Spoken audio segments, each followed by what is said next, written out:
Alright, welcome back. Today we're going to talk about the shape of our graphs. And this is going to have a lot to do with the leading coefficient and the degree of the polynomial. So the degree is the largest exponent, and this should be said on the variable, largest exponent on the variable, and the leading coefficient,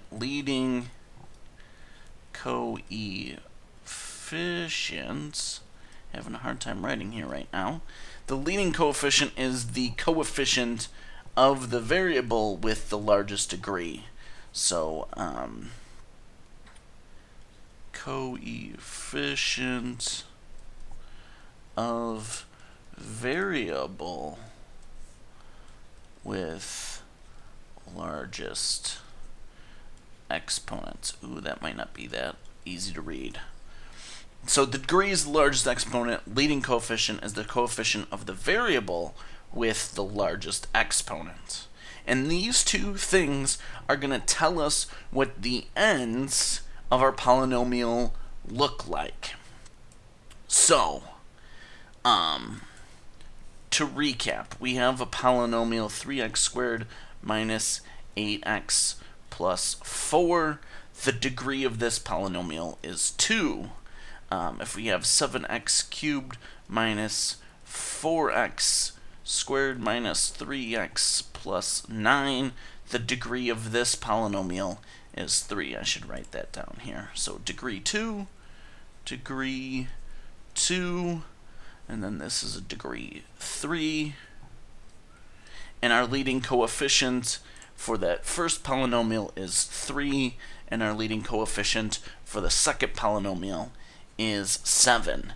A combination of the degree and the leading coefficient, like I said before, are going to tell us what the arms, what the ends of our polynomial look like, whether they're pointing up, pointing down, however you want to describe it. And so the first thing we need to decide when looking at our polynomial is if the degree is even or odd. So I'm going to put degree up here, and then we're going to give us a nice horizontal line, and we're going to say like that, and then this is going to split whether the degree is even or odd. Is this going to be enough room? We're going to find out real soon, aren't we? Whether this is enough space or not. So the degree is going to be either an even number or an odd number.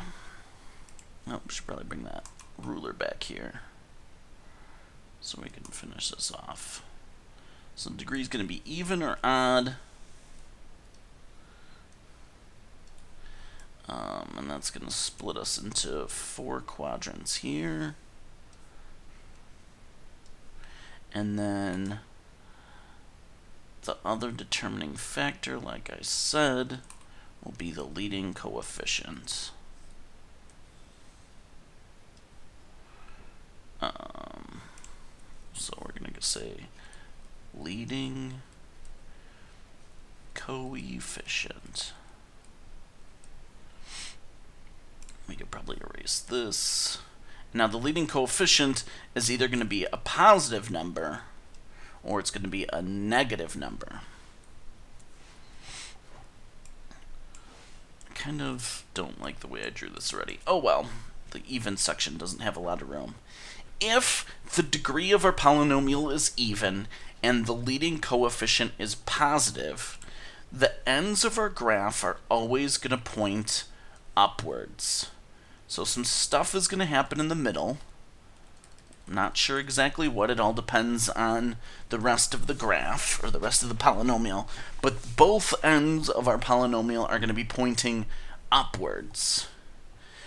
And now if our leading coefficient is negative, both of those arms, both of the ends of the polynomial, are actually going to point downwards. So some things are going to happen in the middle, Not exactly sure what, depends on the rest of the polynomial. But the ends are going to both point down if the leading coefficient is negative and the degree is even. Now, with an odd degree polynomial, the arms, if you will, of the polynomial, the ends of the graph, point in opposite directions. Like this. If the degree is odd and the leading coefficient is positive, it looks like that, where that left arm points downwards and the right arm points upwards.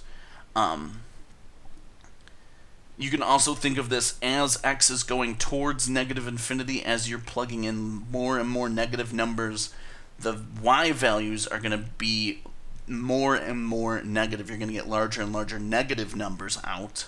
And as you plug in larger and larger positive x values, you're going to get larger and larger x values out.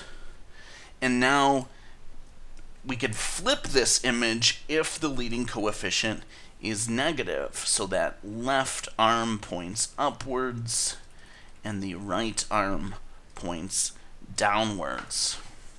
If the leading coefficient is negative and the degree is odd. There's like a whole bunch of extra over here that's bugging me, so we're gonna erase some of this. Probably didn't need to erase that much. Oh well. So there you go. That's the images of what the arms of the polynomial will look like depending on the degree and the leading coefficient. For this, you probably want some examples of what those things will look like.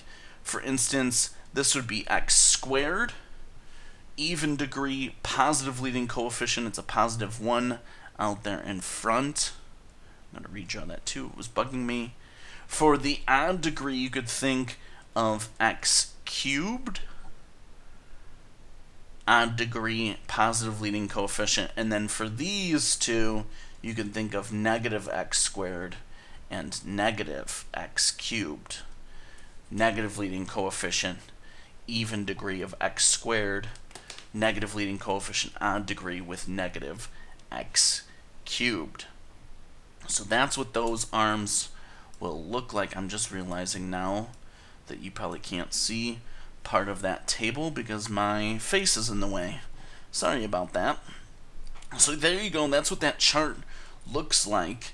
If you're wondering what the ends of the polynomial look like, your two deciding factors are the degree of the polynomial and the leading coefficient. And now you could play around with this by going to graph some polynomials, say using your graphing calculator or using Desmos. You can easily graph your polynomial and see that these rules match up. So I hope this helps you, and I will see you in the next video. If you've got questions, feel free to leave them in the comments.